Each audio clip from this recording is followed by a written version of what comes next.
سب سے بڑے مجرم تم لوگ ہو، سب سے بڑے توہین تو تم کرتے ہو، سارے کے سارے ملا اکٹھے ہو جو تم لوگوں نے یہ جو توہین رسالت کی ہے نا، توہین رسالت کی سزا، گستاخ رسول کی سزا سر تن سے جدا، گستاخ رسول کی سزا صرف موت۔ جان لو آج تمہارے سامنے اللہ کا رسول بیٹھا ہوا ہے، تم نہ صرف ہر رسول کی جو ہے ہر زمانے میں تم لوگوں نے اور اسی طرح تمہارے آباء و اجداد نے تحقیر کی، تذلیل کی، گستاخیاں کی، مجرم بنے، بلکہ آج بھی تم یہی کر رہے ہو۔ آج تمہارے سامنے اللہ کا رسول بیٹھا ہوا ہے، آج تم نہیں مان رہے۔ کیا نوح کو مانا گیا تھا؟ اور نوح کی موجودگی میں بھی کوئی نہ نوح کو مانا، لیکن جب عذاب آیا سب مان گئے۔ ہود کی موجودگی میں کوئی نہیں مانا، جب عذاب آیا سب مان گئے۔ صالح کی موجودگی میں کوئی نہیں مانا، جب عذاب آیا سب مان گئے۔ یعنی جب تک زبان سے دعوت دی جاتی رہی کوئی نہیں مانا، نہیں ہم اپنے آباء و اجداد کے پیچھے چلیں گے، آباء و اجداد کے پیچھے چلیں گے، آباء و اجداد کے پیچھے چلیں گے، ہم اس سے نہیں ہٹیں گے، یہ اکیلا سچا۔ اور جب ڈنڈا چلا، ڈنڈا حرکت میں آیا، ہاتھ حرکت میں آیا، جب تک زبان کام کرتی ہے، زبان اپنا کام کرتی ہے، نہیں کوئی نہیں مانتا۔ بہت کام ہے جو تھوڑے ہیں جو مانتے ہیں، لیکن جب ڈنڈا حرکت میں آتا سارے مان جاتے ہیں۔ تو تم ڈنڈے سے سمجھنے والی قوم ہو، مانو گے تم سارے مانو گے کہ مانے کو سب سے بڑے گستاخ رسول تم ہو۔ آج جو کچھ تم کر رہے ہو، تم نہ صرف محمد کے گستاخ ہو، تم ہر رسول کے گستاخ ہو۔ آج اللہ نے اپنا رسول بھیج دیا، تم اس کے گستاخ ہو، اور تمہاری سزا اللہ نے کیوں تجویز کرنی؟ تم نے خود تجویز کی ہوئی ہے، تم خود یہ سزا تجویز کر کے بیٹھے ہوئے ہو کہ گستاخ رسول کی سزا سرطان سے جدا، گستاخ رسول کی سزا موت ہے، صرف موت ہے۔ تو یہی سزا تمہیں دی جائے گی، پریشان کیوں ہوتے ہو؟ تم نے خود تجویز کی ہے، تو جو گستاخ رسول ہوگا اس کو یہ سزا دی جائے گی، ملے گی، کون دے گا؟ اللہ دے گا۔ دیکھنا پریشانی والی تو بات ہی کوئی نہیں۔ یہ جو تم کہہ رہے ہو کہ اللہ تیرے اوپر عذاب لائے، اللہ تجھے یہ کرے، اللہ تجھے غرق کرے، یہ کرے وہ کرے، کیوں کہہ رہے ہو؟ اگر میں یہ جو میں دعوت دے رہا ہوں اگر میں یہ دعوت نہ دیتا تو کیا پھر بھی تم یہ کہتے؟ نہیں کہتے۔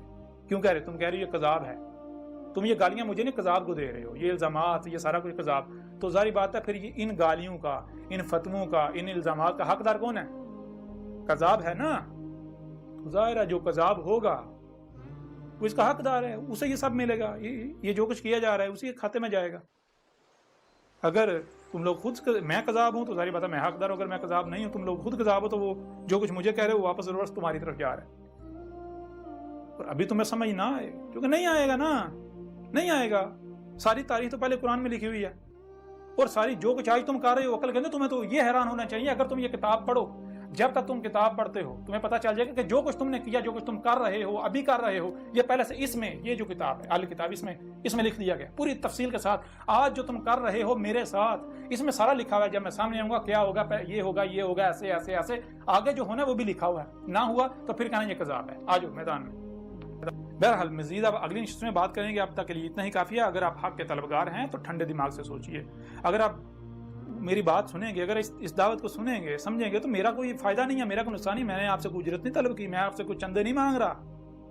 مانیں گے آپ کا اپنا فائدہ ہے، نہیں مانیں گے آپ کا اپنا نقصان ہے، مجھے کوئی فائدہ نہیں ہے، میرا نہ کوئی فائدہ ہے، میرا نہ کوئی نقصان ہے۔ اگر میرے ساتھ دشمنی کریں گے تو مجھے الٹا فائدہ ہے، میرے ساتھ جو دشمنی کرے گا میرے ساتھ تو مجھے الٹا فائدہ ہے، میرے درجات بلند ہوں گے، مجھے اور کیا چاہیے؟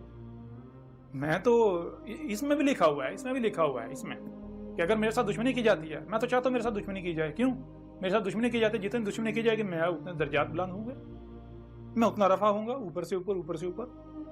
کرو، کھل کے کرو، عیاشی کرو، لیکن گالیاں دے سکتے ہو، الزامات لگا سکتے ہو، کتوں کی طرح بھونک سکتے ہو، اہل حق ثابت نہیں ہو سکتے، دلائل سے غلط ثابت نہیں کر سکتے۔